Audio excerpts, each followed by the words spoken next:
Okay. आज आपण सुरुवात करतो अंकगणित ह्या महत्वाच्या भागाकडे. आणि आजच्या भागामध्ये आपण जो मुद्दा अभ्यासणार आहोत तर तो तुमच्या सर्वांचा आवडीचा असेल कदाचित. तुम्ही जर पोलीस भरती किंवा सैन्य भरती याचा अभ्यासक्रम जर बघितला तर जो काही गणिताचा अभ्यासक्रम दिलाय तर तो तुमचा 10वी पर्यंत जे गणित तुम्ही शिकलेला आहात ते सगळ्यात महत्वाचं. इथे तुम्हाला मी नवीन प्रक्रियेमध्ये देखील तुम्हाला काही नवीन तसा सिलेबस टाकलेला नाहीये. 10वी पर्यंत तुमचं जे काही गणिताचं गणित होतं त्या गणितामधीलच अतिशय सोपा भाग या अंकगणितामध्ये आपल्याला अभ्यासक्रमामध्ये दिसून येतो. आणि मग याच्यामध्ये जर बघितलं आपण तर कुठल्या कुठल्या मुद्द्यांचा समावेश होतो अंकगणितामध्ये, तर त्यामध्ये संख्यांचा अभ्यास आपल्याला करायचा.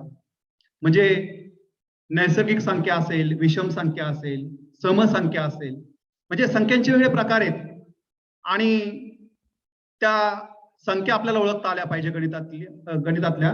तर त्या संख्यांचा अभ्यास या ठिकाणी तुम्हाला दिलाय.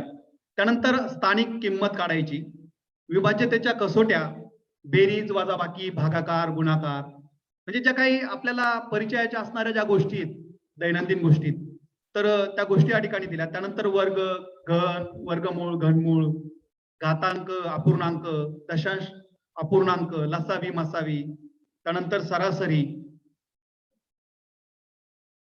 पुढे वेग, वेळ व अंतर,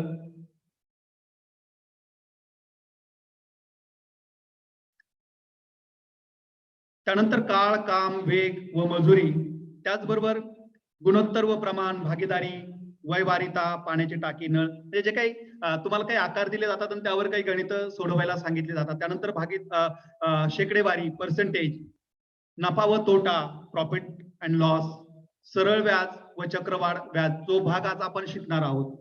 त्यानंतर अंकगणिती व भूमितीय श्रेणी, भूमितीय संकल्पना, हा सर्व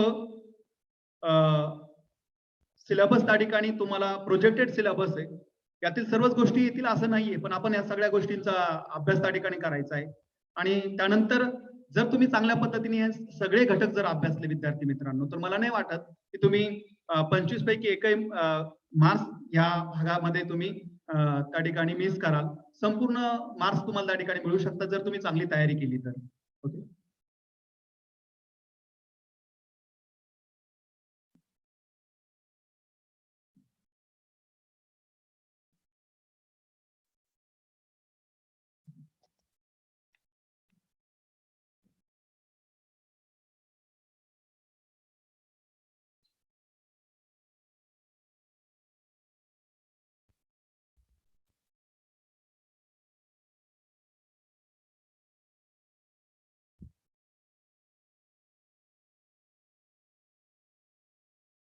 ओके.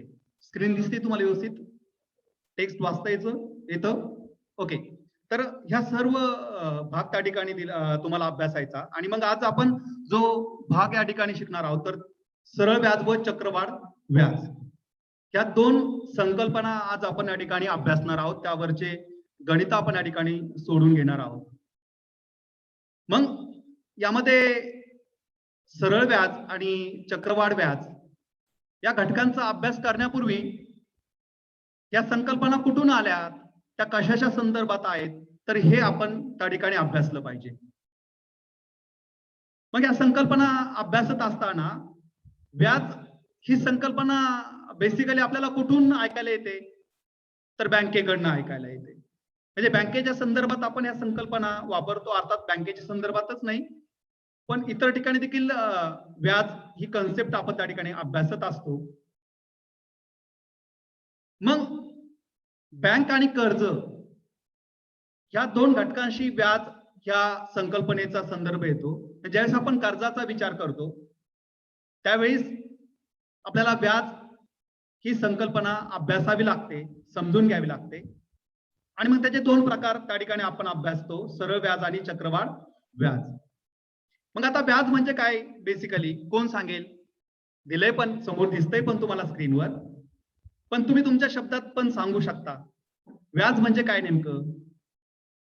तर ज्यावेळेस आपण बँकेकडनं कर्ज घेतो, म्हणजे बेसिकली बँकिंग बिझनेसमध्ये दोन प्रकारचे ट्रान्झॅक्शन चालतात. There are two types of transaction taken place take place in the banking business. एक तर काय, कर्ज घेणे आणि ठेवी ठेवणं, बरोबर ना. बँक काय करते, ठेवी स्वीकारतं, ऍक्सेप्ट द डिपॉझिट आणि ग्रँटिंग दी लोन्स, बरोबर ना. आणि हे दोनही व्यवहार ज्यावेळेस होतात त्यावेळेस त्या दोनही ट्रान्झॅक्शन्सवर व्याज आकारलं जातं. व्याज याला आपण इंग्लिशमध्ये इंटरेस्ट असं म्हणतो. आणि मग हे व्याज काय आहे, बेसिकली मार्शलने सांगितलंय आपल्याला, बरोबर ना. इकॉनॉमिक्स मध्ये जर आपण अभ्यासलं त्या ठिकाणी, तर आपण एखाद्याची बेसिकली एखादी वस्तू वापरली तर त्याबद्दल आपल्याला काहीतरी मोबदला द्यावा लागतो. आणि मग पैसा ज्यावेळेस आपण वापरतो किंवा बँक आपला पैसा वापरते, डिपॉझिटरचा पैसा वापरते, त्या बदल्यात त्याला काहीतरी मोबदला द्यावा लागतो. मग ज्यावेळेस कर्ज दिलं जातं किंवा घेतलं जातं, ते वापरण्याबद्दल त्याच्यावर आपल्याला काहीतरी मोबदला मिळतो. ज्यावेळेस आपण ठेवी ठेवतो बँकेमध्ये, तो बँकेला वापरायला आपण पैसे देतो, बँकेमध्ये ठेवतो, बँक ते पैसे वापरते, त्यांचा व्यवसाय करते त्या पैशावर, आणि म्हणून ते त्यावर काही चार्ज किंवा काही मोबदला आपल्याला देतात.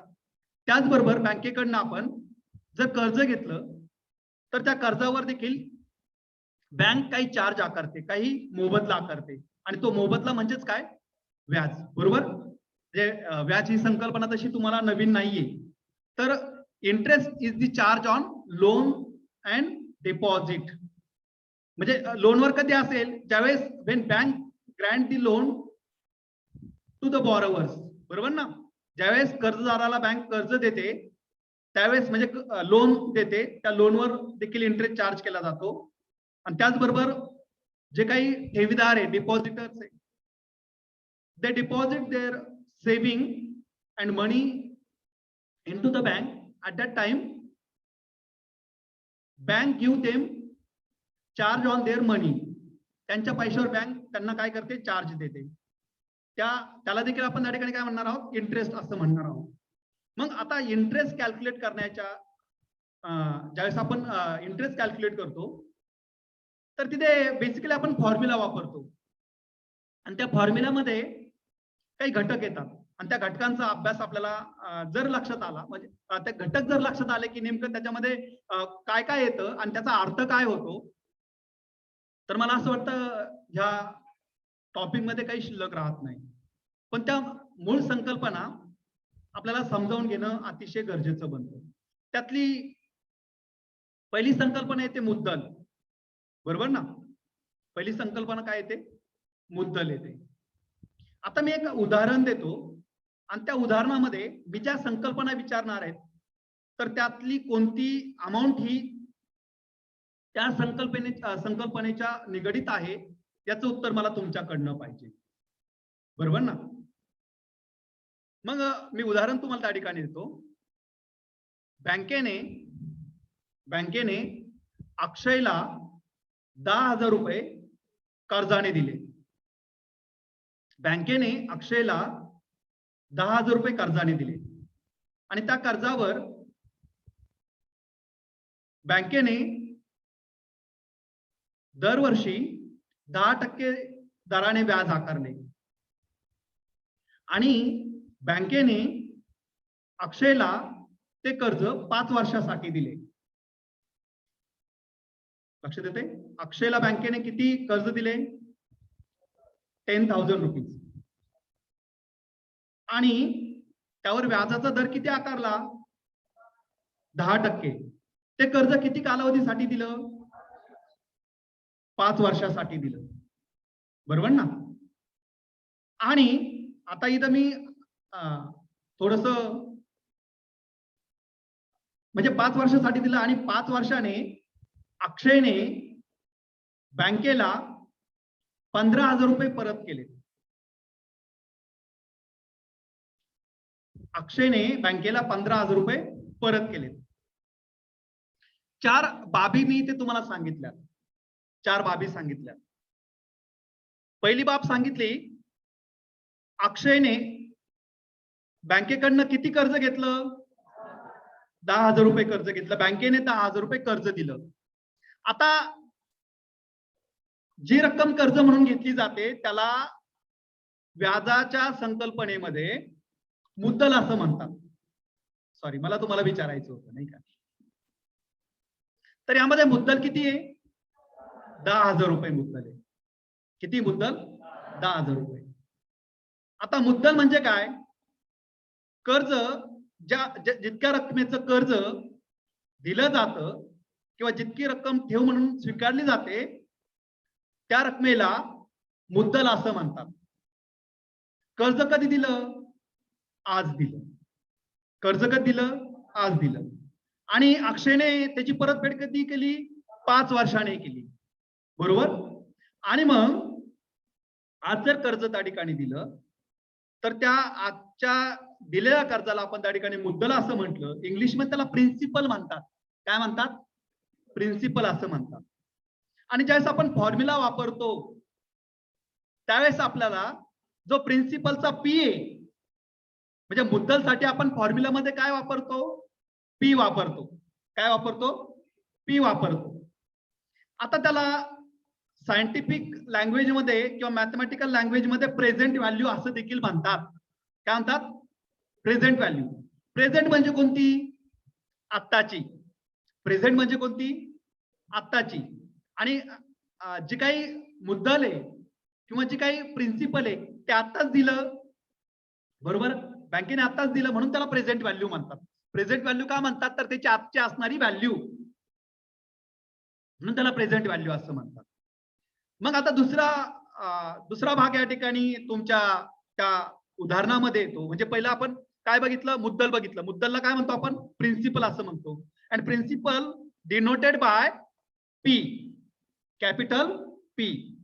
ओके. आणि त्याला दुसरा शब्द काय वापरतात? प्रेझेंट व्हॅल्यू वापरतात. काय वापरतात? प्रेझेंट व्हॅल्यू वापरतात. यानंतर पुढची किती कालावधीसाठी घेतलं? मग यामध्ये टर्म किती वर्षाची आहे? टर्म काय इथे? 5 इयर्स. म्हणजे तुमच्या त्या ट्रान्झॅक्शन मध्ये मुदत महत्वाची, कालावधी महत्वाचा. किती कालावधीसाठी घेतलं ते महत्वाचं आहे. आणि जर टर्म तुम्हाला त्या ठिकाणी दिली आणि ती टर्म किती आहे? 5 इयर्स आहे. आता फॉर्म्युला मध्ये ज्यावेळेस तुम्ही टर्म डिफाईन करता किंवा दाखवता त्यावेळेस ती डिनोट केली जाते एन, स्मॉल एन या अक्षराने किंवा कॅपिटल एन पण तुम्ही वापरू शकता. कशाने वापरतो आपण? N, term. आता इथे बऱ्याच वेळेस आपल्या दृष्टीने सोपं झालं असतं टर्म टीने वापरलं तर. काही ठिकाणी वापरलं पण जातं टीने, पण बेसिकली जो काही प्रघात आहे तर तो एन ने वापरला जातो. काय वापरला जातो? कशाने डिनोट केला जातो? टर्म एन ने. एन ह्या अक्षराने, या कॅरेक्टरने ती डिफाईन केली जाते. त्यानंतर पुढचा भाग येतो,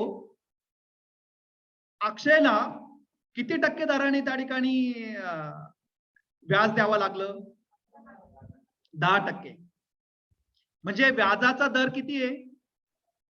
म्हणजे 10% काय आला ट्रान्झॅक्शन मध्ये? व्याजाचा दर. व्याजाचा दर. त्याला रेट ऑफ इंटरेस्ट असं म्हणतो आपण. काय म्हणतो? रेट ऑफ इंटरेस्ट असं म्हणतो. बघा, म्हणजे मुदत मध्ये काय बघितलं आपण? जितक्या कालावधीसाठी कर्ज घेतले असेल त्या कालावधीला मुदत असे म्हणतात. व्याज काढत असताना मुदतीचा कालावधी दिला जातो. म्हणजे किती, ज्यावेळेस कर्ज घेतो आपण किंवा देतो एखाद्याला पैसे वापरायला तर किती कालावधीसाठी याचा उल्लेख त्या ठिकाणी असतो व्याज कॅल्क्युलेट करत असताना. आणि मग हे व्याज कॅल्क्युलेट करत असताना मात्र ते कोणत्या दराने कोणत्या कालावधीसाठी चार्ज केलं, म्हणजे ते वार्षिक कॅल्क्युलेट केलं पर ॲनम, अॅन्युअली म्हणतो आपण त्या ठिकाणी. म्हणजे व्याज आता इथे 10% दिलंय पण प्रतिवर्षी किती कालावधीसाठी? एका वर्षासाठी 10%. म्हणजे 1 वर्ष पूर्ण झालं की 10%. ते हाफ इयरली पण असू शकतं, 6 महिन्यानंतर. बरोबर ना? 6 महिन्यानंतर कॅल्क्युलेट. आता आपला हे जे काय 10% दिलं ते हाफ इयरली साठी असतं. किती कालावधीसाठी असतं?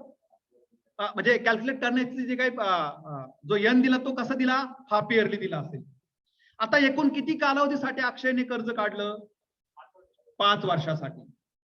आता हाफ इयरली कॅल्क्युलेट करायचं म्हणजे एका वर्षामध्ये किती वेळेस कॅल्क्युलेट करणार आपण, 2 वेळेस.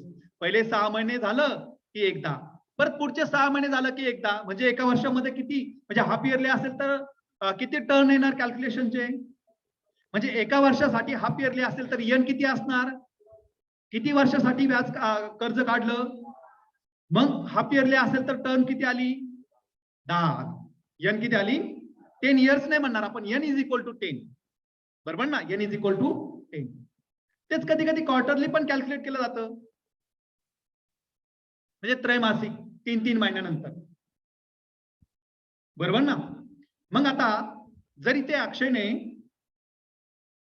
अक्षयचं जे काही आहे, जो काही रेट ऑफ इंटरेस्ट दिला असेल, आता तो एकतर पर ॲनम दिला असेल आणि आपल्याला क्वार्टरली कॅल्क्युलेट करायचा असेल तर तो 10% वर्षासाठी होता, मग 3 महिन्यासाठी किती हे पण आपल्याला कॅल्क्युलेट करावं लागतं, ते बघायचं आपल्याला त्या ठिकाणी. पण 10% हे हा जो रेट आहे तर तो पर ॲनम नाही तर पर टर्म आहे किंवा पर यन आहे. जे त्रैमासिक असेल तर एका वर्षाचे किती टर्म तयार होतील, 4. असं 5 वर्षाचे यन किती तयार होतील, 20 तयार होतील. म्हणजे यन कॅल्क्युलेट करत असताना आपण मल्टिपल करत जातो. म्हणजे हाफ इयर 2दा होतं म्हणून 5 वर्षाला कितीने मल्टिपल केलं, 2 ने मल्टिपल केलं म्हणून 10 आलं. क्वार्टरली असेल तर एका वर्षामध्ये किती क्वार्टर्स येतात, किती त्रैमासिक येतात, 4. म्हणून 4 ने गुणायचं, 5 चोक 20, बरोबर ना. आणि पर मंथली कॅल्क्युलेशन असेल त्या ठिकाणी तर एका वर्षामध्ये 12, म्हणजे 5 ला कितीने मल्टिपल करायचं त्या ठिकाणी, 12. पण आता व्याजाचा जर वार्षिक दिला असेल तर त्याला मात्र तो पर मंथ कमी होईल. एका वर्षासाठी 10% असेल तर 1 महिन्यासाठी पण 10% असेल का तो, तर तो रेट बदलेल. मग त्यावेळेस आपल्याला डिवाइड करून घ्यावं लागतं. ते एक एक्झाम्पल आपण त्या ठिकाणी बघणार आहोत. तर मुदत समजली का तुम्हाला, टर्म समजली, ओके. त्यानंतर मग the term is the period for which interest is calculated. जेवढ्या कालावधीसाठी आपण व्याज कॅल्क्युलेट करतो त्याला टर्म असं म्हणतात. त्यानंतर व्याजाचा दर, व्याजाची टक्केवारी, म्हणजे आता ह्या उदाहरणामध्ये व्याजाचा दर किती आहे, 10%. किती आहे, 10%. किती आहे, 10%. आता आपण पी बघितला, पी म्हणजे काय, प्रिन्सिपल. त्याच्यानंतर मुदत म्हणजे टर्म कशाने डिनोट केली आपण, एन ने डिनोट केली. आता रेट ऑफ इंटरेस्ट आर ने डिनोट करतो आपण. कशाने डिनोट करतो, आर ने डिनोट करतो रेट ऑफ इंटरेस्ट. म्हणजे त्या ठिकाणी it is the rate or percentage is given for calculating interest. ज्या पर्सेंटेजने व्याज कॅल्क्युलेट करतो, ज्या रेटने आपण इंटरेस्ट कॅल्क्युलेट करतो त्याला आपण काय म्हणतो, रेट ऑफ इंटरेस्ट म्हणतो. म्हणजे आतापर्यंत आपण काय बघितलं, पी बघितला, पी कळाला का, पी समजला. त्याच्यानंतर यन कळाला. त्याच्यानंतर आर, रेट ऑफ इंटरेस्ट. म्हणजे आपल्याकडे पी माहित झाला आपल्याला, आपल्या उदाहरणामध्ये होता तो, आपल्या उदाहरणामध्ये पी किती होता, 10,000 होता. त्यानंतर एन किती होता, 5 इयर्स होता. आर किती होता, 10% होता. त्यानंतर व्याजाचा दर झाला. नंतर रासला अमाऊंट असं देखील म्हणतात. म्हणजे इंग्लिशमध्ये त्याला रासलाच इंग्लिशमध्ये काय म्हणतो आपण, अमाऊंट असं म्हणतो.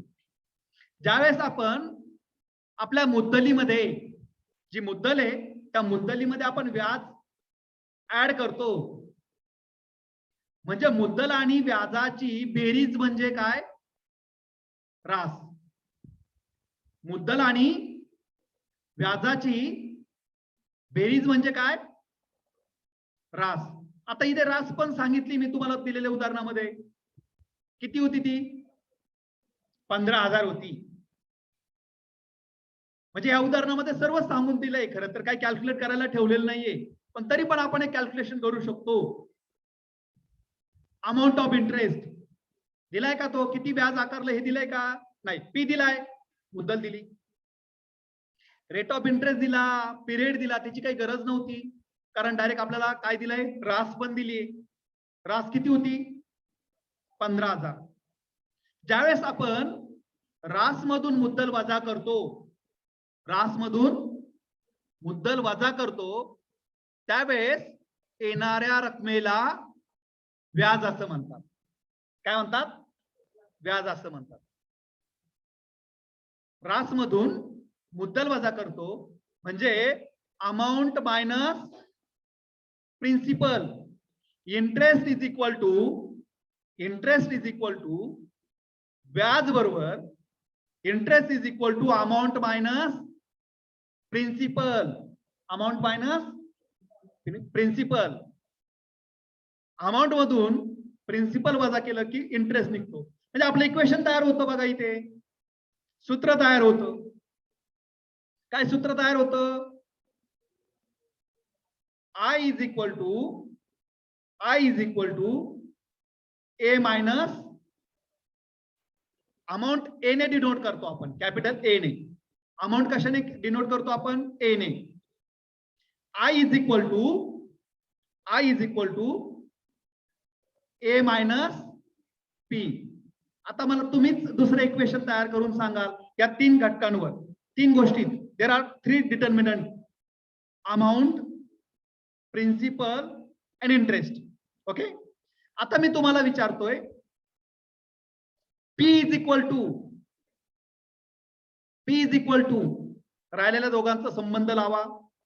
P is equal to amount आणि इंटरेस्ट मधला संबंध लावा. पी इज इक्वल टू कसा कॅल्क्युलेट होईल? बाकीच्या दोन गोष्टी दिल्या असतील तर, अमाऊंट आणि इंटरेस्ट दिला असेल तर. Yes yes. काय इक्वेशन तयार होईल? P is equal to amount minus interest. Very good. Amount मधून इंटरेस्ट वजा केला, अमाऊंट मधून इंटरेस्ट वजा केला की येणारी जी रक्कम आहे ती काय राहणार? प्रिन्सिपल शिल्लक राहणार. So P is equal to A minus I. बरोबर ना? बघा, सेकंड इक्वेशन आपण तयार केलं इथे. खूप सोपं आहे. पी इज इक्वल टू, लिहून घेताय ना तुम्ही? Okay. P is equal to,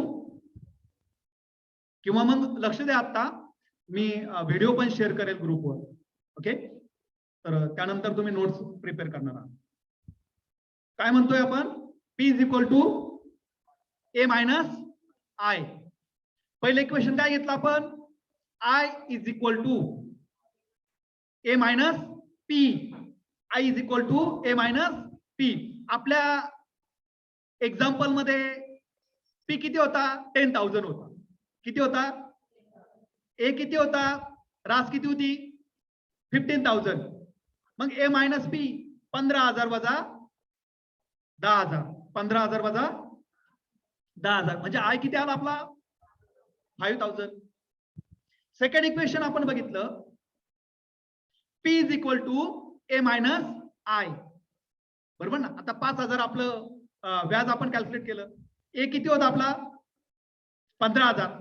म्हणजे ए मधून आय 5,000 वजा केले, 10,000 म्हणजे पी आला. तिसरं इक्वेशन आपण इथे तयार करूया. ए इज इक्वल टू कोण सांगतं? कोण सांगतं? मी पुढच्या लेक्चरला चॉकलेट देईन, जो सांगेल एकाने उभं राहून सांगा. ए मायनस सॉरी, ए विचारला मी तुम्हाला. A is equal to I minus A, P minus P plus I. तुम्हाला चॉकलेट देणार. P plus I. बरोबर ना? म्हणजे मुद्दलीमध्ये व्याज. बघा, आपण मुळातच एच व्याख्या बघितली ना. अमाऊंट म्हणजे काय, रास म्हणजे काय. बघा किती एका ओळीची व्याख्या आहे. हेच लक्षात ठेवायचं, आपल्याला समजावून घ्यायचंय.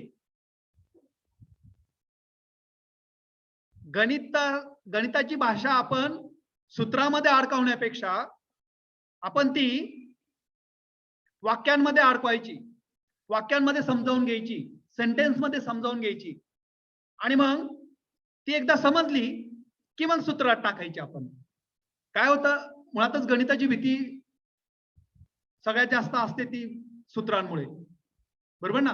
फॉर्म्युले बघितले की आपलं बऱ्याच वेळेस त्या ठिकाणी फिट यायला होतं, नको नको होतं, बरोबर ना. बऱ्याच वेळेस त्या ठिकाणी असं होतं. तुमच्यामध्ये बरेच विद्यार्थी हुशारही असतील गणितामध्ये, माझ्यापेक्षा जास्त हुशार असतील, पण बऱ्याच मुलांचा तो भाग असतो, बरोबर ना. त्याच्यामुळे नको म्हणतात. एकदा का आपण त्याची व्याख्या डिफाईन केलं ना, आता डिफाईन म्हणजे पाठांतर नाही, हा डिफाईन म्हणजे पाठांतर नाही, अंडरस्टँडिंग महत्वाचं आहे. समजावून घेतलं की ते समजतं, समजावून घेतलं की ते समजतं आणि समजलं की आवडीचं बनतं, बरोबर ना. समजलं की आवडीचं बनतं. मग समजून घेणं फार गरजेचं आहे, पाठांतर करू नका. म्हणजे असं म्हणतो ना आपण बघा, जिसे हम समझ लेते हैं, जिसे हम समझ लेते हैं उसे कभी भूलते नाही. जे आपण समजावून घेतलेलं असतं ना, तर ते विसरण्याचा संबंधच येत नाही, कारण ते आपल्या मेंदू पटलावर डिफाईन झालेलं असतं, कन्सेप्ट क्लिअर झालेली असते, बरोबर ना. बघा, दोन गोष्टी आहेत पण त्या समजावून घेतलेल्या असतात म्हणून आपलं कधीच कन्फ्युजन होत नाही. कुठल्या दोन गोष्टी? पाव वडा आणि वडापाव. आपण समजावून घेतलंय ना, पाव वडा म्हणजे काय, पाव वडा म्हणजे काय, जिथे काय, बरोबर ना. वडापाव म्हणजे जिथे पावामध्ये वडा टाकून आपण खातो त्याला वडापाव असं म्हणतो, बरोबर ना.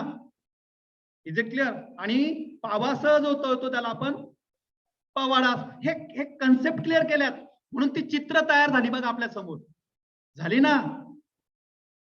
सर आता भूक लागली आम्हाला.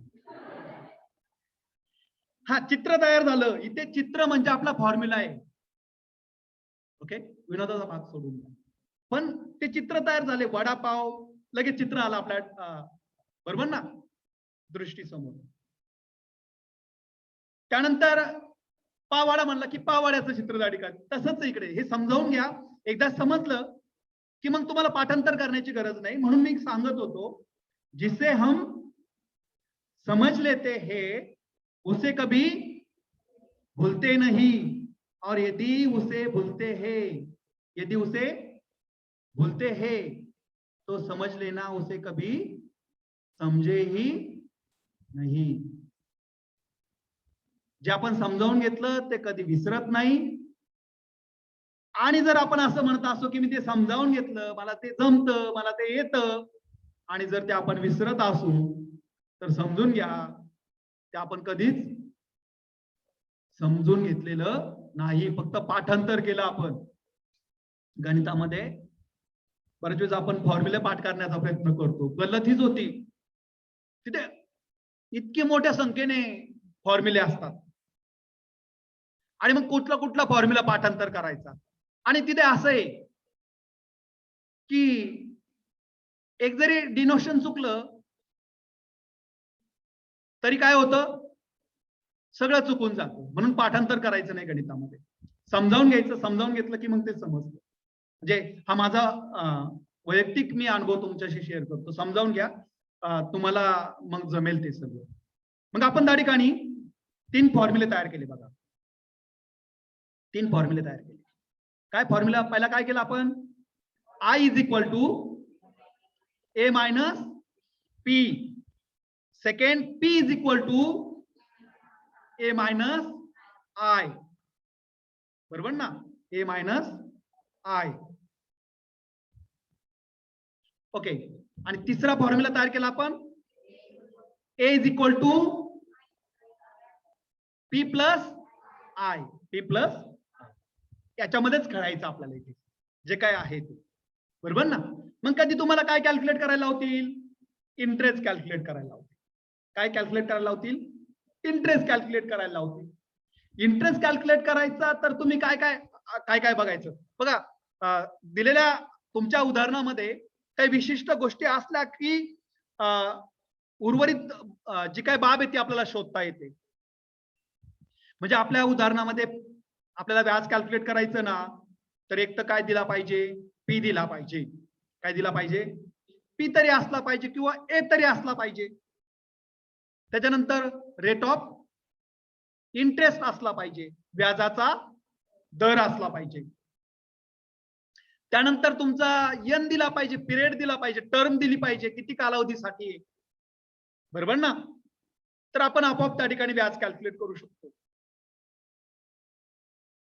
मग ह्याच्या काही महत्वाच्या संकल्पना होत्या, त्या तुम्हाला समजल्या? याच्यामध्ये काय अडचण तुम्ही विचाराल? जाऊ पुढे मग मी. या सर्व संकल्पना कळाल्यात? ओके.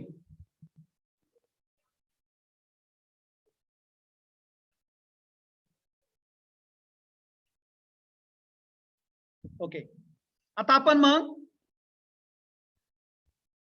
व्याज कॅल्क्युलेट करत असताना व्याज कॅल्क्युलेट करण्याच्या दोन पद्धती आहे. देर are two methods of calculation of interest.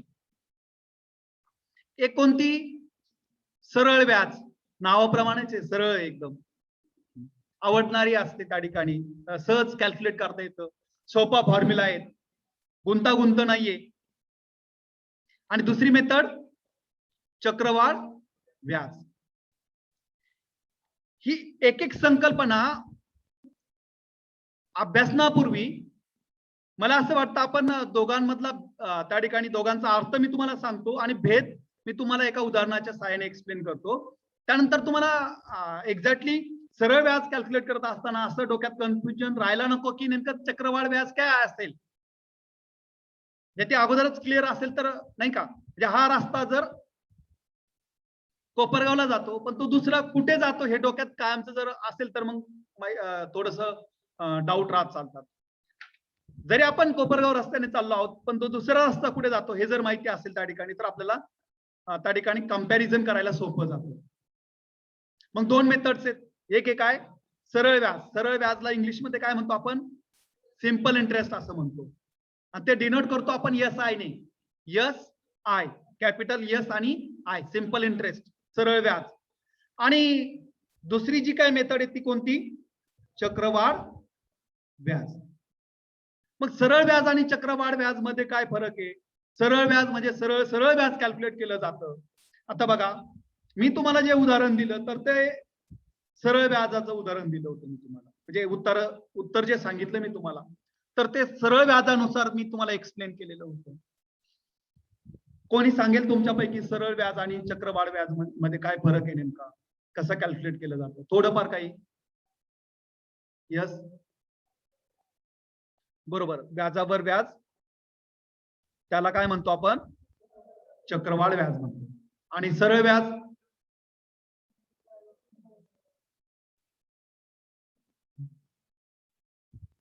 सोपा भेद आहे, अतिशय सोपा भेद आहे दोघांमधला, अतिशय सोपं difference. when we calculate interest on only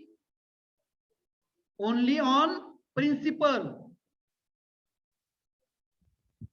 then it is to be said that simple interest. When we calculate the interest on original principal, इथं ओरिजिनल शब्द महत्वाचा आहे. बऱ्याच वेळेस आपण असं म्हणतो की ज्यावेळेस आपण मुद्दलीवर व्याज कॅल्क्युलेट करतो त्याला सरळ व्याज नाही, इथे मूळ शब्द महत्वाचा आहे. ज्यावेळेस आपण मूळ मुद्दलीवर व्याज कॅल्क्युलेट करतो प्रत्येक वेळेस, प्रत्येक वर्षी, त्यावेळेस त्याला काय म्हणायचं? सरळ व्याज असं म्हणायचं. आता मी जे उदाहरण दिलं तिथे मुद्दल किती होती? 10,000 होती. व्याजाचा दर किती होता? 10% होता. किती वर्षासाठी होतं? 5 वर्षासाठी. सरळ व्याज का? बघा, प्रत्येक वर्षी व्याज कॅल्क्युलेट होणार. पर ॲनम दिलंय, टर्म देताना किती दिली? पर ॲनम दिली. कशी दिली? पर ॲनम दिली. बरोबर ना? आणि मग 10,000वर 10% किती व्याज कॅल्क्युलेट होईल? 10,000 मल्टिपल बाय 10% एका वर्षासाठी 1,000. बरोबर ना? 10,000 गुणिले 10% किती झालं? 1,000. म्हणजे 1 जानेवारी 2021 ला कर्ज काढलं 10,000 रुपये, किंवा आज म्हणतोय आपण, तर 1 वर्ष कधी पूर्ण होणार? आज किती तारीख आहे? 14 तारीख आहे. बरोबर ना? वर्ष कधी पूर्ण होणार? कधी पूर्ण होणार? 1 दिवस आधी, 13 सप्टेंबर 2022 ला 1 वर्ष पूर्ण झालं. आपण इथे पकडतोय काय? 1 जानेवारी 2021 ला कर्ज घेतलं 10,000 रुपये, 10,000 रुपीज, आणि कालावधी 1 वर्ष कधी पूर्ण होतं? 31 डिसेंबर 2021. जानेवारी टू मार्च म्हटलंय मी. आपण फिनान्शियल इयर मुळात आपण एकच स्वीकारलं, तर ते 1 एप्रिलला सुरू होतं आणि 31 मार्चला संपतं. म्हणजे तुम्ही आर्थिक वर्षाचा विचार केला तर 1 एप्रिलला कर्ज 10,000 रुपये काढलं, 1 वर्ष कधी संपेल? 31 मार्च 2022 ला. 1 वर्षानंतर 10% दराने व्याज कॅल्क्युलेट केलं, किती आलं? 1,000 रुपीज. म्हणजे 31 मार्च 2022 ला मुद्दल किती होती? मूळ मुद्दल किती होती? 10,000 आणि 1,000 व्याज, असं एकूण किती झालं? 11,000 झालं. बरोबर ना? आणि मग परत पुढचं 1 वर्ष संपलं. पुढचं वर्ष कधी संपेल? 31 मार्च 2023 ला. परत आपण पर ॲनम कॅल्क्युलेट करतो आहोत व्याज, प्रत्येक वर्षी आपण व्याज कॅल्क्युलेट करतो आहोत. बरोबर ना? आणि मग पर ॲनम आपण व्याज कॅल्क्युलेट करतो, पर ॲनम आपण इंटरेस्ट कॅल्क्युलेट करतो. तर परत सेकंड इयर ज्या वेळेस संपेल, दुसरं वर्ष संपेल, परत तिथं व्याज कॅल्क्युलेट होईल 31 मार्च 2023 ला. आता 31 मार्च 2023 ला व्याज कॅल्क्युलेट होत असताना इथे तुमच्या समोर क्वेश्चन निर्माण होऊ शकतो. आपण परत 31 मार्च 2023 ला 10,000वर व्याज कॅल्क्युलेट करायचं की 11,000वर? कारण 1 वर्ष झालं तेव्हा 11,000 तयार झाले. पण सरळ व्याज ज्यावेळेस तुम्ही कॅल्क्युलेट करता त्यावेळेस मी काय म्हटलं? ओरिजिनल प्रिन्सिपल, मूळ मुद्दल. मूळ मुद्दल किती आहे? 10,000 आहे. मूळ मुद्दल ज्या दिवशी कर्ज घेतलं ते प्रिन्सिपल, ओरिजिनल प्रिन्सिपल. बरोबर ना? आता बँकिंगच्या लँग्वेज मध्ये जे 11,000 तयार झाले ना, त्याला देखील मुद्दल म्हणू शकतात ते, दुसऱ्या मेथडनुसार. पण सरळ व्याजामध्ये आपल्याला दुसरं वर्ष संपतं ना, तरी पण व्याज कोणत्या रकमेवर कॅल्क्युलेट करायचं आपल्याला? ओरिजिनल प्रिन्सिपलवर. मूळ मुद्दल. कोणती मुद्दल? मूळ मुद्दल. आणि मूळ मुद्दल किती आपली? 10,000. मग दुसऱ्या वर्षी पण 10% आणि मूळ मुद्दल 10,000 आहे. 10,000वर 10% किती येईल परत पुढच्या वर्षी? 1,000. म्हणजे 11,000 अधिक ते 1,000, म्हणजे दुसऱ्या वर्षी किती झालं तयार टोटल? 12,000. तिसरं वर्ष 31 मार्च 2024 परत व्याज कॅल्क्युलेट होईल. Again interest is calculated on original principal. मूळ मुद्दल 10,000, 10% 1,000. म्हणजे तिसऱ्या वर्षी किती झाले? 13,000. चौथ्या वर्षी 31 मार्च 2025 मूळ मुद्दल 10,000, व्याजाचा दर 10%, व्याज आलं 1,000 त्या वर्षीचं. 13,000 अधिक 1,000 14,000. आणि शेवटचं 5 वर्ष 31 मार्च 2026 परत 10,000वर मूळ मुद्दल 10,000 आहे, 10% दर, 1,000 व्याज आलं. 14,000मध्ये 1,000 ऍड केलं, काय आलं? 15,000 आलं. हा फॉर्मॅट आहे सरळ व्याजाचा. या पद्धतीने व्याज कॅल्क्युलेट होत चालतं. लक्षात आलं? आणि चक्रवाढ व्याज मध्ये काय होतं माहिती का? व्याजावर देखील व्याज चार्ज केलं जातं. एक एन संपला का, म्हणजे बघा आता हेच चक्रवाढ व्याजाने कसं येईल? किती आहे मुद्दल? प्रिन्सिपल किती आहे? 10,000. आपण कोणती पद्धत वापरतोय? चक्रवाढ व्याजाला इंग्लिशमध्ये आपण कंपाऊंड इंटरेस्ट म्हणतो. काय म्हणतो? कंपाऊंड इंटरेस्ट असं म्हणतो. कंपाऊंड केलं जातं. म्हणजे when interest is charged, when interest is charged on original principal as well as cumulative interest, at that time such method of calculating interest is called the compound interest. म्हणजे मुद्दलीमध्ये जे काही व्याज साचला असेल तर ते व्याज पण ऍड केलं जातं आणि व्याज ऍड करून त्या व्याजावर देखील परत काय केलं जातं? व्याज आकारलं जातं. त्यावेळेस त्याला काय म्हणतो आपण? चक्रवाढ व्याज असं म्हणतो. आता 10,000 रुपये पी होता आपला. रेट ऑफ इंटरेस्ट काय होता? 10%. टेन्युअर काय होतं? टेन्युअर काय होतं? 5 इयर्स. टेन्युअर म्हणजे कालावधी, टर्म पिरियड किती होता? 5 वर्ष. मग पहिल्या वर्षी व्याज कॅल्क्युलेट केला. अॅन्युअली कॅल्क्युलेट करतायत ते. अॅन्युअली कॅल्क्युलेट करतायत. पहिल्या वर्षी 10,000 वर 10% कॅल्क्युलेट केलं. व्याज किती आलं? 1,000. मग पहिल्या वर्षीच्या शेवटी किती तयार झाले मुद्दल? 11,000. कंपाऊंड इंटरेस्ट मध्ये ही मुद्दल पुढच्या वर्षीच्या इंटरेस्ट साठी पकडली जाते. म्हणजे आता दुसरं वर्ष ज्यावेळेस आपण इंटरेस्ट कॅल्क्युलेट करू, म्हणजे 31 मार्च 2023 ला, त्यावेळेस जे व्याज आपल्याला कॅल्क्युलेट करायचं, तर सिंपल इंटरेस्ट मध्ये आपण पुन्हा 10,000 वर कॅल्क्युलेट केलं होतं ओरिजिनल प्रिन्सिपल वर. पण इथे सेकंड इयरला इंटरेस्ट कॅल्क्युलेट करत असताना आपल्याला कशावर कॅल्क्युलेट करायचं? 11,000 वर. म्हणजे प्रिन्सिपल प्लस कम्युलेटिव्ह इंटरेस्ट, जो काही संचित इंटरेस्ट असेल, जो काही तिथपर्यंतचा इंटरेस्ट असेल, त्या व्याजावर काय करायचं? आता इंटरेस्ट कॅल्क्युलेट करायचं. म्हणजे दुसऱ्या वर्षी व्याज कॅल्क्युलेट करत असताना सिंपल इंटरेस्ट मध्ये परत आपण 10,000 वर कॅल्क्युलेट केलं, 1,000च आलं होतं आणि दुसऱ्या वर्षीच्या शेवटी मुद्दल तयार झाली होती 12,000. इथे काय होणार?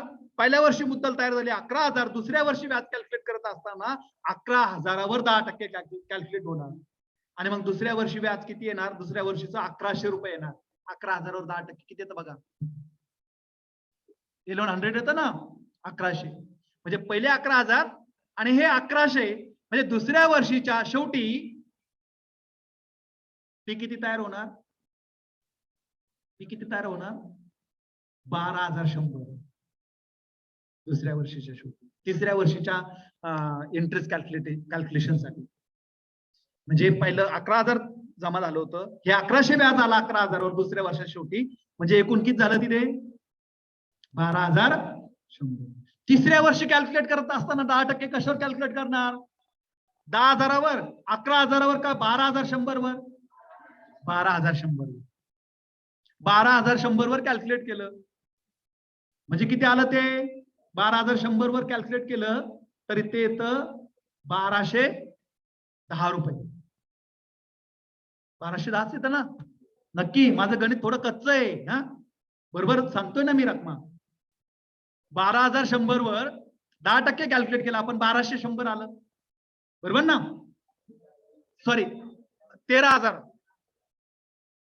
पहिल्या वर्षी 11,000 कॅल्क्युलेट केलं. नाही, 12,100 आलं होतं ना. 12,100 वर आपण कॅल्क्युलेट केलं. 12,100 वर किती आलं? 1,210 आलं. बरोबर ना? आणि मग त्याच्यामध्ये ते ऍड केलं की ती पुढच्या वर्षीचं काय होईल? तेवढी रक्कम तयार होईल. बरोबर ना? थोडासा गोंधळ व्हायला लागला असेल डोक्यात. आपण बघा टेबलच्या सहाय्याने बघू. खूप महत्वाची संकल्पना आहे. ठीक आहे. तत्पूर्वी इथे बघा काही गोष्टी मी मांडल्यात, त्या मी एकदा रीड करतो तुमच्या समोर. बघा, सिंपल इंटरेस्ट काय लक्षात आलं का तुमच्या? ओके. आता बघा इथे पी म्हणजे काय? मुद्दल, प्रिन्सिपल. एन म्हणजे काय? मुदत. एन आपण स्मॉल एन पण लिहू शकतो. आर म्हणजे काय? व्याजाचा दर. बरोबर ना?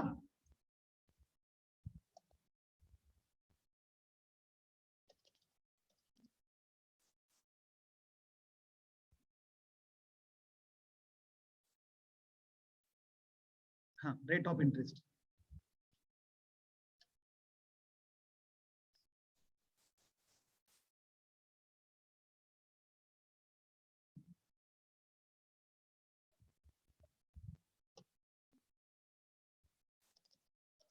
ओके, पी म्हणजे मुद्दल, एन म्हणजे मुदत. एन आपण कॅपिटल लिहू शकतो किंवा स्मॉल लिहू शकतो, त्याला टर्म असं म्हणतो. आर, आर म्हणजे रेट ऑफ इंटरेस्ट,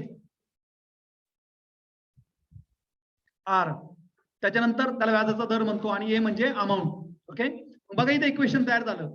रास अमाऊंट इज इक्वल टू मुद्दल अधिक व्याज, म्हणजे amount is equal to principal plus interest. A is equal to P plus I. बघा इथे आपण दुसरं इक्वेशन तयार केलं होतं.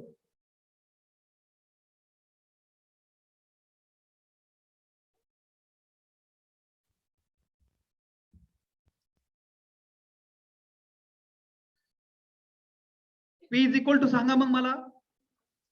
P is equal to, very good, A minus I. बरोबर. पुढे आपण घेतलं होतं काय घेतलं होतं? आय घेतला होता. काय घेतला होता? आय. दिसतंय स्क्रीन? आय घेतला होता. आय कॅल्क्युलेट करत असताना आपण कसं कॅल्क्युलेट केलं? I is equal to A minus P. Is it clear? आता तो टेबलच्या साहाय्याने आपल्याला भेद बघायचा. तो भेद आपण या ठिकाणी बघतो आहोत.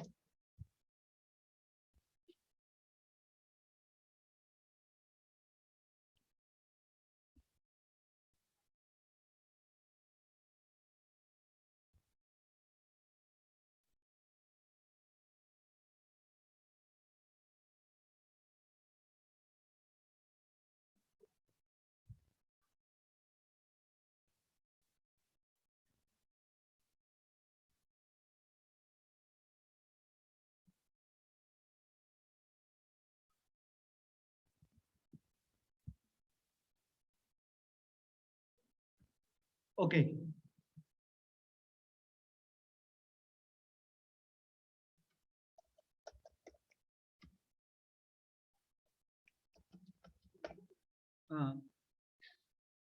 टेक्स्ट दिसतोय तुम्हाला? रीडेबल व्ह्यू आहे का त्याचा? वाचता येतं?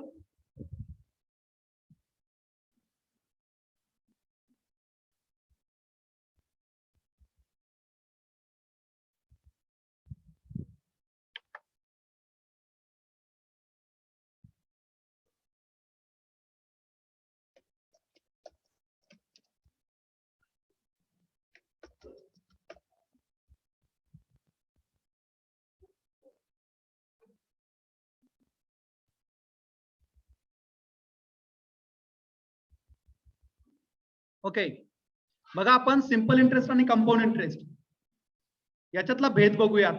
कसं कसं त्या ठिकाणी कॅल्क्युलेट होत जाईल ते.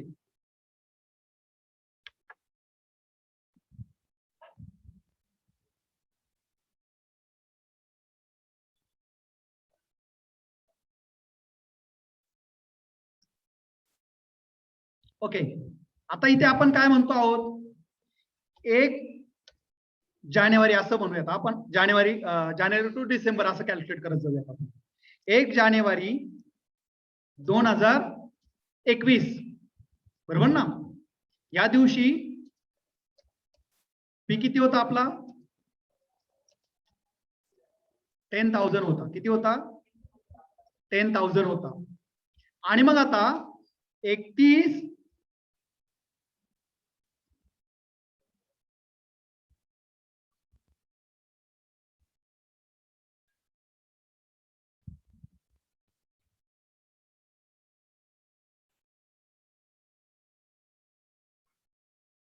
ओके 31 डिसेंबर 2021 या दिवशी आपल्याला व्याज कॅल्क्युलेट करायचं. 1 वर्ष पूर्ण होतं. आता इथं सिंपल इंटरेस्ट मध्ये आपण काय करणार आहोत बघा.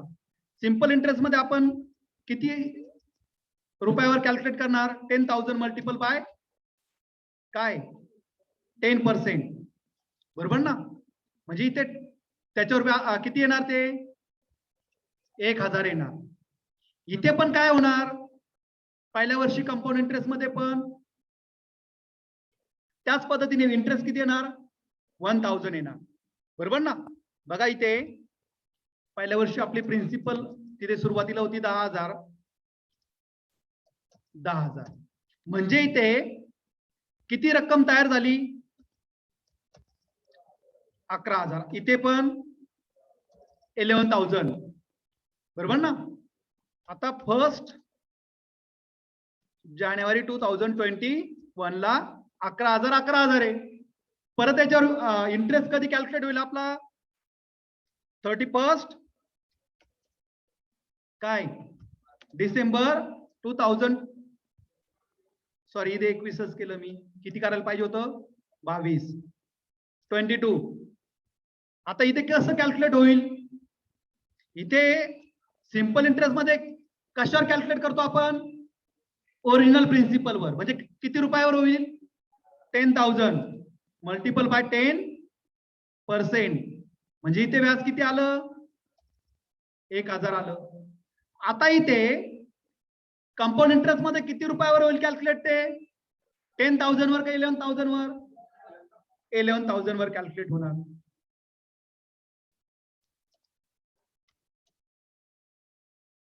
म्हणजे किती आलं इथे? 11,000 10%, 1100. बरोबर ना?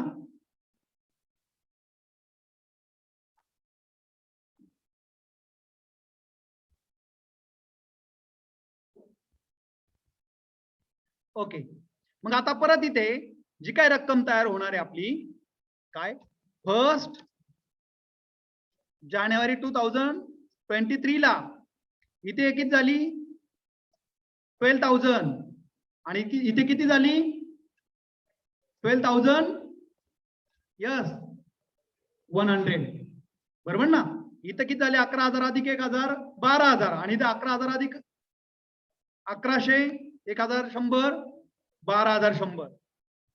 म्हणजे बघा बरं, कंपाऊंड इंटरेस्ट मध्ये व्याज काय, सिंपल इंटरेस्ट पेक्षा व्याज काय असतं? जास्त असतं. बरोबर ना? कारण तिथे काय होतं, व्याजावर देखील व्याज चार्ज केलं जातं. म्हणजे असं पुढे पुढे कॅल्क्युलेट करत जाताना हिची काही इथे काय होतं, प्रत्येक वेळेस आपण सिंपल इंटरेस्ट मध्ये प्रत्येक वेळेस या 10,000 वर व्याज चार्ज करत जाणार. आणि कंपाऊंड इंटरेस्ट मध्ये मात्र त्या मूळ मुद्दलीमध्ये जे काही व्याज ऍड होतं त्याला आपण पी मानणार नेक्स्ट इयरला इंटरेस्ट कॅल्क्युलेट करत असताना. असं पुढे पुढे कॅल्क्युलेट होत जाणार. म्हणजे सिंपल इंटरेस्ट पेक्षा कंपाऊंड इंटरेस्ट हे काय असतं? जास्त असतं, कमी असतं? जास्त असतं. काय असतं? जास्त असतं. सरळ व्याजामध्ये व्याज हे कोणत्या रकमेवर कॅल्क्युलेट केलं जातं? कोणत्या रकमेवर कॅल्क्युलेट केलं जातं? मूळ मुद्दल, ओरिजिनल प्रिन्सिपल. आणि कंपाऊंड इंटरेस्ट मध्ये मूळ मुद्दल अधिक व्याज. याला काय म्हटलं जातं? मुद्दल म्हटली जाते. आणि त्याच्यावर काय केलं जातं? व्याज कॅल्क्युलेट केलं जातं. म्हणजे सिंपल इंटरेस्ट मध्ये पहिल्या वर्षीचं मुद्दल होतं 10,000 आणि कंपाऊंड इंटरेस्ट मध्ये पण होतं 10,000. दुसऱ्या वर्षी सिंपल इंटरेस्ट मध्ये मुद्दल किती होती? 10,000 आणि कंपाऊंड इंटरेस्ट मध्ये मात्र 11,000. बरोबर ना? तिसऱ्या वर्षी सिंपल इंटरेस्ट मध्ये मुद्दल किती होती? 10,000 आणि कंपाऊंड इंटरेस्ट मध्ये 12,100. म्हणजे इथे 1,000 ऍड होईल आणि इथे किती होतील? 1,210. कारण 12,100 वर कॅल्क्युलेट होईल 10%. म्हणजे इथे किती तयार होईल रक्कम? 13,000. आणि इथे तयार होईल 13,310. म्हणजे तिसऱ्या वर्षाच्या शेवटी किती जास्त व्याज द्यावं लागलं कंपाऊंड इंटरेस्ट मध्ये? 310. असं विचारलं जाऊ शकतं, किती जास्त व्याज द्यावं लागलं कंपाऊंड इंटरेस्ट मेथडने? सरळ व्याज. बरोबर ना? चक्रवाढ व्याजच्या मेथडने. हे त्या ठिकाणी तुम्हाला विचारलं जाऊ शकतं. तर किती? 300. भेद लक्षात आला दोघांमधला? सिंपल इंटरेस्ट कळालं, कंपाऊंड इंटरेस्ट कळालं. म्हणजे फॉर्म्युल्याने नाही म्हणते मी. आता पेपरला असं नाही सोडवायचंय आपल्याला. आपण हे काय करतोय, याचं टेक्स्ट तयार करतोय, वाक्यरचना तयार करतोय. ही वाक्यरचना डोक्यात बसली का बाकीच्या गोष्टी सोप्या होतात मग. बरोबर.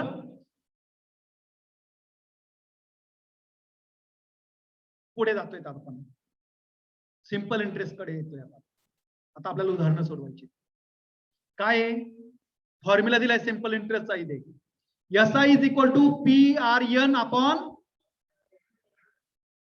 SI काय डिनोट करतं, सिंपल इंटरेस्ट. काय डिनोट करतं, सिंपल इंटरेस्ट डिनोट करतो. P काय डिनोट करतो, प्रिन्सिपल. R काय डिनोट करतो, N काय डिनोट करतो, अपॉन 100. कारण आपण त्या ठिकाणी बेसिकली 100 साठी किती रेट ऑफ इंटरेस्ट दिलाय म्हणून डिवाइडेड बाय 100 करतो आपण. मग मला एक सांगा, सिंपल इंटरेस्ट कॅल्क्युलेट करण्यासाठी, सिंपल इंटरेस्ट कॅल्क्युलेट करण्यासाठी तुमच्याकडे कुठली कुठली माहिती असणं आवश्यक आहे. काय माहिती असलं पाहिजे, पहिली गोष्ट प्रिन्सिपल माहिती असला पाहिजे. नंबर 2 रेट ऑफ इंटरेस्ट माहिती पाहिजे. नंबर 3 काय, व्याज माहिती पाहिजे, व्याजाचा दर, सॉरी कालावधी, सॉरी N टर्म. बरोबर ना. म्हणजे मुद्दल, त्यानंतर व्याजाचा दर आणि मुदत. या 3 बाबी जर माहिती असेल तर तुम्ही सिंपल इंटरेस्ट कॅल्क्युलेट करू शकता. मला एक सांगा, हा कशाचा फॉर्म्युला आहे रे, सिंपल इंटरेस्टचा. म्हणजे हा फॉर्म्युला जर वापरला तर आपल्याकडे काय कॅल्क्युलेट होतं, इंटरेस्ट कॅल्क्युलेट होतं. काय कॅल्क्युलेट होतं, इंटरेस्ट. बरोबर ना. P आहे आपल्याकडे, काय आहे, P आहे. त्या P मध्ये I जर ऍड केला, P मध्ये बघा, P मध्ये I जर ऍड केला तर काय येतं रे, बघा इथे लिहून ठेवलंय ना आपण, डोक्यात फिक्स आहे ना, डोक्यात फिक्स आहे ना. P मध्ये I ऍड केला तर काय येतं, अमाऊंट येते. मग आपला हा जो फॉर्म्युला मी टाइप केला बघा, simple interest is equal to PRN, P multiple by R. याचा अर्थ काय, P हा म्हणजे इथून देखील सुरुवात असू शकते. इथे मग बेरीज करायची की मल्टिप्लिकेशन करायचं, काय असतं तिथे, मल्टिप्लिकेशन, गुणाकार करायचा आहे. P multiple by R multiple by N upon 100. याने काय कॅल्क्युलेट होणार, सिंपल इंटरेस्ट I कॅल्क्युलेट होणार. बरोबर ना. आणि याच्यामध्ये P जर ऍड केला तर, या फॉर्म्युलामध्ये जर आणखीन P जर ऍड केला तर या उत्तरामध्ये काय कॅल्क्युलेट होणार, काय कॅल्क्युलेट होणार, अमाऊंट कॅल्क्युलेट होणार ना. मग बघा, अमाऊंटचा जर फॉर्म्युला आपल्याला इथे असा जर सोपा तयार करायचा असेल तर, असा सोपा फॉर्म्युला जर आपल्याला तयार करायचा असेल तर आपण कसं कॅल्क्युलेट करू शकतो बघा. A is equal to T plus, हा नाही तर होणारच आहे, पण याच्यामध्ये बघा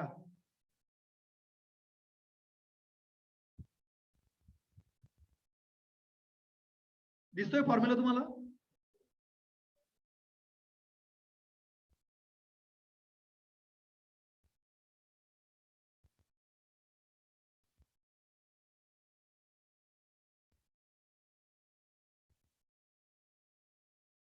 दिसतोय फॉर्म्युला.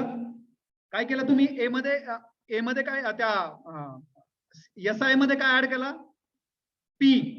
इंटरेस्ट मध्ये P ऍड केला त्या फॉर्म्युला मध्ये. तुमचा कोणता फॉर्म्युला तयार झाला, ए चा फॉर्म्युला तयार झाला. A is equal to P plus PRN upon 100.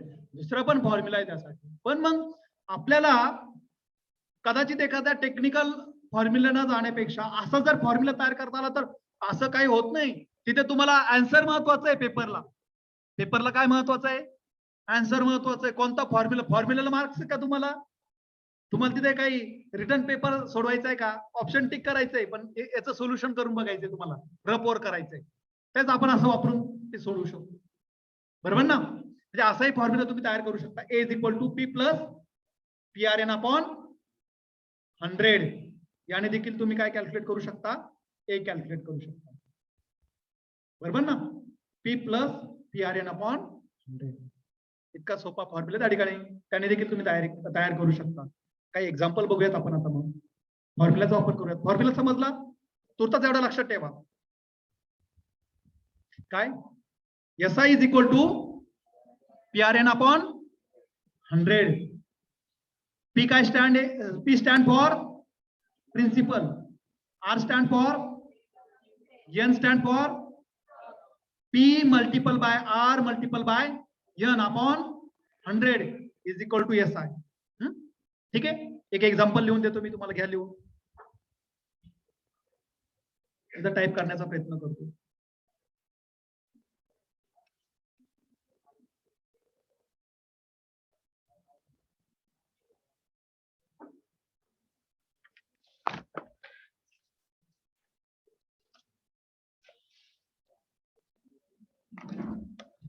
Okay.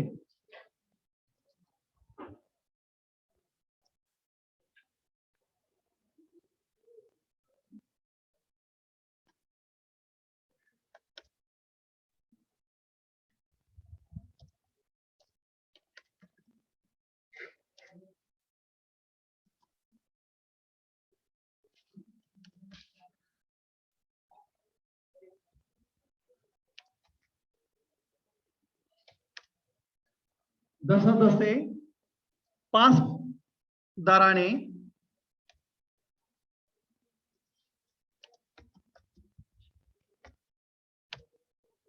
पाच टक्के दराने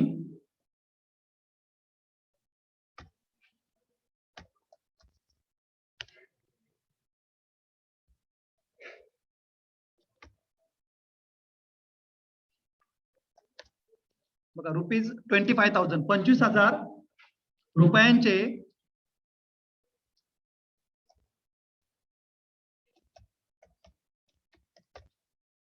रुपयांचे 5 वर्षात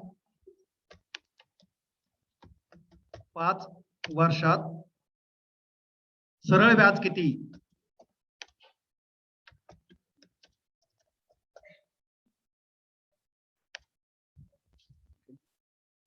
असा क्वेश्चन आहे तुम्हाला. ओके. मग इथे तुम्हाला जी माहिती दिली, काय विचारलं त्यांनी? कोणतं व्याज विचारलं? सरळ व्याज विचारलं. लिहून झालं? ओके. काय बघा उदाहरण. जसे 5% दराने, म्हणजे 5% दर म्हणजे काय झाला? कसला दर? या व्याजाचा दर, म्हणजे रेट ऑफ इंटरेस्ट. काय दिला बघा? Rate of interest.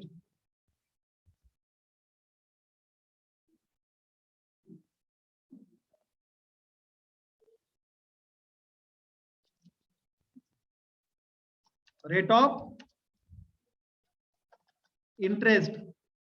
Of interest is equal to बघा R.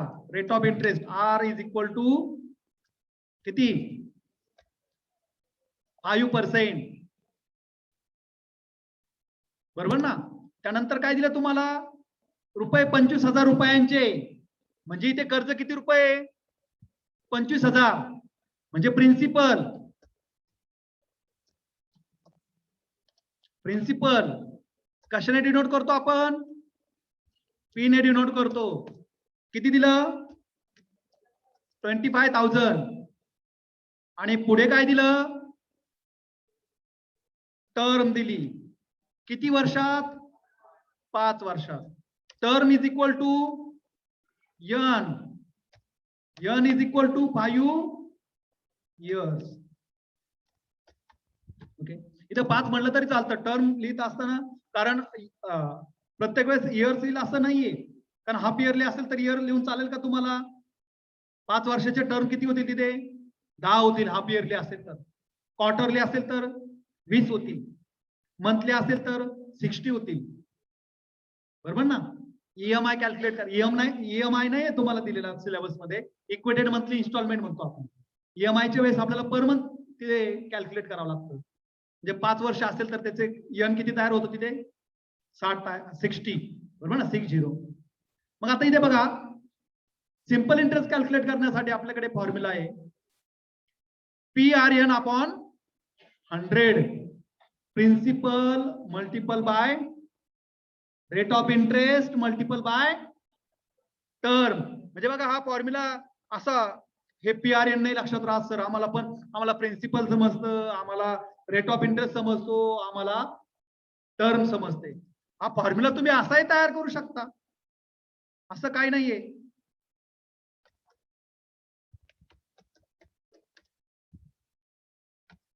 मल्टिपल बाय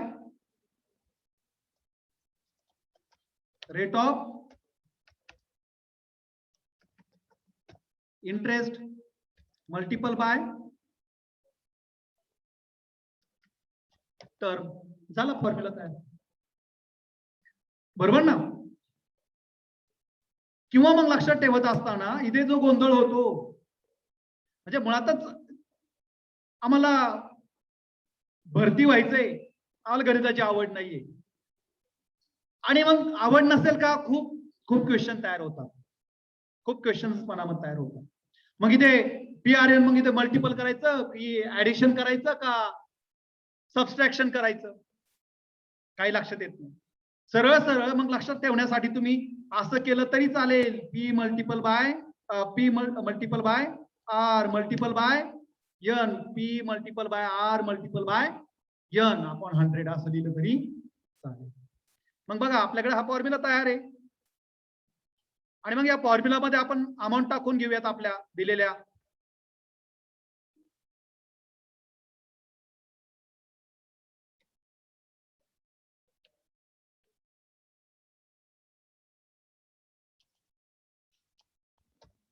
ओके, मग बघा बरं आपल्या दिलेल्या एक्झाम्पल मध्ये पी किती आहे आपला? 25,000 मल्टिपल बाय आर किती दिला? 5 मल्टिपल बाय एन किती दिला? 5. ओके,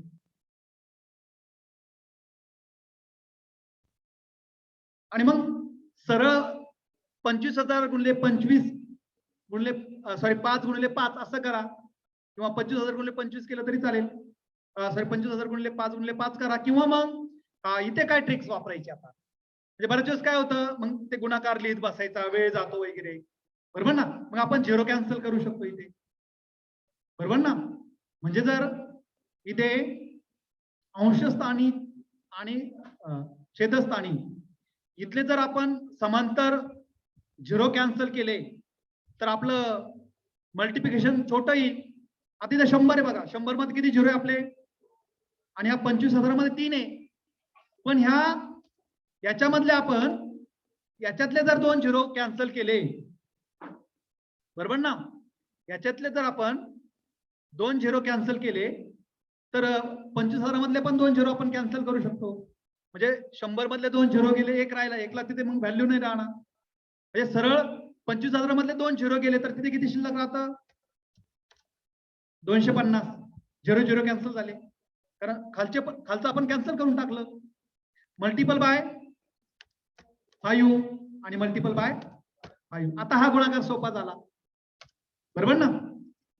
मग बघा बरं किती येतं, किती येतं? 250 गुणिले 5 आणि गुणिले 5. बरोबर ना? या पद्धतीने आपण ते कॅल्क्युलेट करू शकतो. किती आलं मग? 6,000 आलं. म्हणजे सरळ व्याज किती? 6,250 होते. 6,250 इतकं त्या ठिकाणी काय आलं? सरळ व्याज आलं. समजलं? ओके. आता ह्या टप्प्यावर मी तुम्हाला विचारतो, इथपर्यंत हे सर्व अतिशय आम्हाला ऍक्युरेट येत होतं. म्हणजे इथपर्यंत मुळात आम्ही अभ्यास केलेला आहे. असे किती विद्यार्थी आहेत म्हणजे मला एक लक्षात येईल की मला कोणत्या लेवलने जायचं. तुमचा एक फायदा काय आहे माहिती का? जर तुम्ही गणित विषयाला जर घाबरत असाल तर मी शिकवल्याचा फायदा काय तो सांगतो. कारण गणित हा माझा देखील काय अवघड विषय, आणि मग जो अवघड वाटतो, जो आवडत नाही, तो जर मी शिकू शकतो तर मग मी त्याच्यासाठी खूप खोलात जाऊन जाऊन बघितलं असेल ते, बरोबर ना? म्हणजे मला काय म्हणायचं, तुमच्या मनातले जे डाऊट आहेत ते सगळे डाऊट कोणाच्या मनात होते? माझ्या मनात देखील होते. म्हणजे इथं जर एखादा MSc मॅथमॅटिक्सचे जे सर आहेत ते काय करतात, मानून घेतात हे विद्यार्थ्यांना येत असेल, बरोबर ना? पण मी याचा अभ्यास करत असताना मला मानता येत नव्हतं. हे एक्स ला का मानतात इथून सुरुवात करायची होती. पण तुमच्या मनातले जे डाऊट आहेत ते सगळे माझ्या मनात होते, म्हणजे ते सगळं घेऊन चाललोय मी, बरोबर ना? म्हणजे असा प्रयत्न करतोय. मला माहित नाही मी इथपर्यंत तुम्हाला घेऊन आलोय, तुम्हाला समजलं की नाही समजलं, पण ह्या पद्धतीने मी जाण्याचा प्रयत्न करणार आहे. मी अशी अपेक्षा करतो की तुमच्या समोर देखील तसे डाऊट असू शकतात आणि मग ते आपण क्लिअर करणार आहोत. किती विद्यार्थ्यांना येत होतं इथपर्यंत? ऑलरेडी येत होतं इथपर्यंत. Very good. म्हणजे तुम्ही अभ्यास करतात. मला एक सांगाल, आता इथपर्यंत आलो, इथपर्यंत किती विद्यार्थ्यांना समजलं? इथपर्यंत हे मी जे शिकवलं इथपर्यंत समजलं. आता मला या फॉर्म्युलाने सरळ व्याज कॅल्क्युलेट करता येतं. ओके.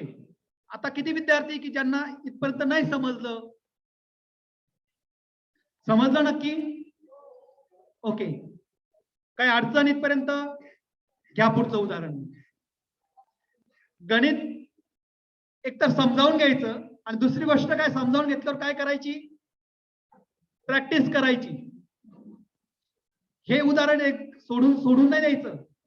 असे सोपे सोपे 20, 25, 30, 35, 40, 50 उदाहरणं सोडून नाही द्यायची, सोडवायची, बरोबर ना?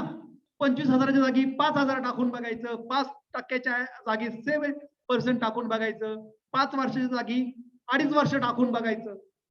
आता पॉइंट आले, काही अडचण होते काय असं लक्षात येतं. म्हणजे येत चालतं ना, म्हणजे रिसर्च होत चालतो, डाऊट येतात, ते क्लिअर होतं.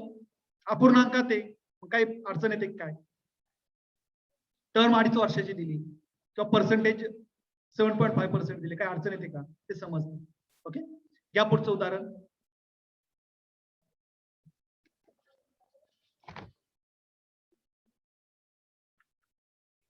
दसे 7% दराने, दसे 7% दराने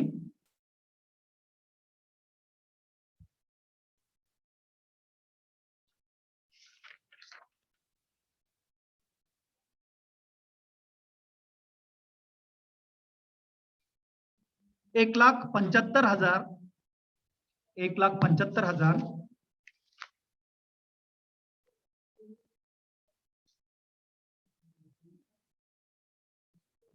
रुपयांचे, 1,75,000 रुपयांचे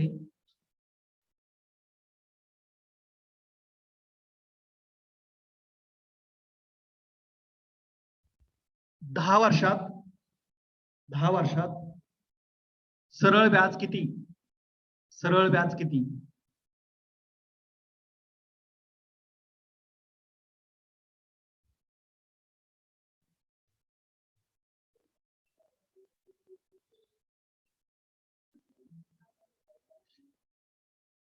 हे एक्झाम्पल सोडून आपण आज थांबायचं का? मग खूप वेळ म्हणजे तुम्ही या सगळ्या कोविड-19च्या नंतर म्हणजे एकदम त्या दिवशीचा आपला पदतरांचा कार्यक्रम होता, पण सर काहीतरी चांगलं सांगत होते. गणितात काय चांगलं सांगण्यासारखं असतं ना? नाही काय. अकाउंट किंवा गणिताच्या तासाला आनंददायी वाटेल असं काही नसतं, पण त्याच्यात आवड निर्माण झाली की आन्सर आलं की खूप आनंद होतो, हे तितकंच खरं आहे. बरोबर ना? त्यामुळे आपण आज इथे हे उदाहरण सोडून थांबूयात. 2 दिवसानंतर मी परत कॅरी करेल हे. सरांनी आता बघा तुमची भरती बराच कालावधी असेल, बराच कालावधी नंतर असेल, खूप वेळेमध्ये, बरोबर ना? माझा प्रयत्न असेल की असं काहीतरी एखाद्या लेक्चर मध्ये ते संपवण्यापेक्षा मला तुमची जितकी जास्त लेक्चर्स घेता येईल बारकाईने, थोड्या थोड्या तुकड्या तुकड्यामध्ये आपण सर्व सिलेबस कव्हर करत जाऊया. ओके सर, थांबायचं मग इथे.